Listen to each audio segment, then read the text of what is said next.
Here we are on location. Here, location. Yes, Charles the Blog. Here we go. And what's your name again? Greg Byrne, Minister of Finance. Ooh, Mr. Finance Minister. So, Cy LeBlanc is gone.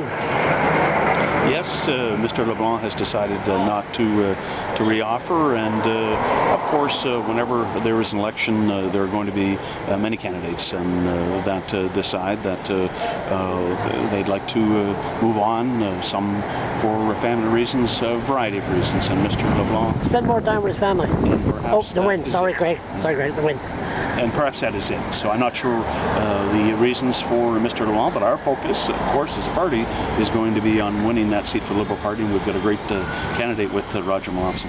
Then he's entitled to collect his pension, that crooked $6 million raise in the pension. Well, he certainly would be entitled to a pension. I'm not sure how many years that Mr. LeBlanc 99 has, but he came in 99, then yes, he would be eligible. Will he get $45,000 immediately? I believe that pension would not be eligible to be collected until the person was, I believe, 60. However, it could be 65. Is it? I understand to be correct. Okay, so let's jump right quick. NB Power, and then we'll go to Rogers TV. NB Power. Yeah. So Yes. You say it costs $8 million? $8 million was the cost associated with the NB Power Hydro Quebec agreement. Correct. Did that include like the John Gano report that went around? No, the Ganong report, the cost of that, I think, were approximately $200,000. And the publicity, it costs... Well, that's all in the figure, of course, of the $8 million. The majority of the items that are represented by that figure would be financial advice, financial and technical advice, legal advice, and public relations and communication. As you can appreciate, a very complex deal, so it's necessary to be able to synthesize that deal, break it down, and share it with the public. And of course, the deal went through several changes, so again, it was necessary to get the information on the revised deal out to the public as well. What do you say to people that say it costs much more?